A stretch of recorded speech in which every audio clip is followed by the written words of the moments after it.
of the table. The most dominant team in North American LCS history suddenly find themselves in danger of being relegated. Jatt takes a closer look at Cloud9's dilemma in the latest Jatt-22.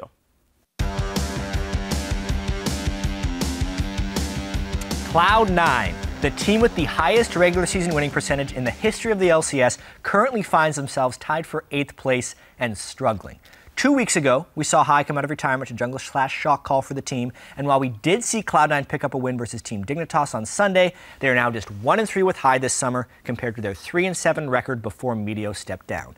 And there is now a legitimate fear that Cloud9 could get relegated. Hai said in their latest post-game interview that 7th place was their current goal. 7th place for Cloud9.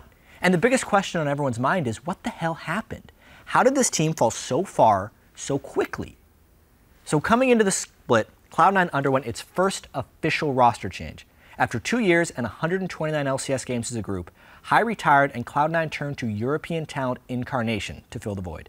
A player who had been banned indefinitely but had recently been reinstated and allowed to compete.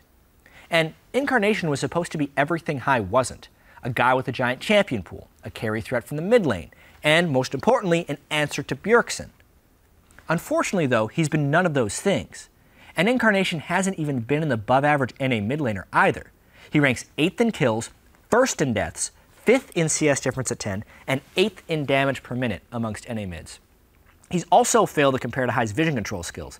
In the 2015 spring split, Hai killed 8.7 wards per game, which was most amongst mid laners in that split.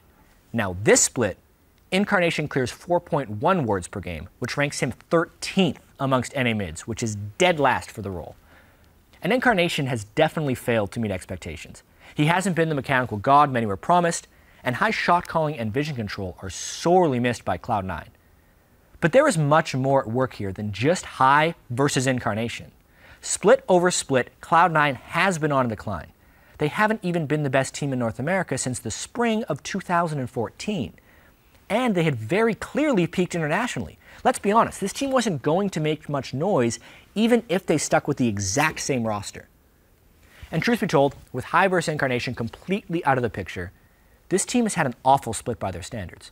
Let's isolate as best as we can to remove shot calling from the equation and only look at the early game. In the spring split, Cloud9 were up a combined 20.7 CS at 10 on average, best in the league. This split, they're up 3.3 CS on average at the 10-minute mark, which ranks them 6th. That in turn leads to gold gaps that need to be made up for in the mid and late game, as seen here. Last split, Cloud9 had the 3rd best gold differential at 10 with plus 538. This split, they're ranked 8th in the league at negative 186. Even if they still had Hai in the mid lane calling the shots, he wouldn't magically make his team better at laning. Now think about what made Cloud9 great. When they were dominant, they had the best players, with 4 out of 10 members in the top 10 of Challenger. They had the best pick and ban phase, with Lemonation being the first to bring a notebook into the draft phase. And they had the best shot calling, with Hai manning that post for so long. They were the best at everything. Now, what is Cloud9's edge? Sneaky's the only team member still in the top 20 on the ladder.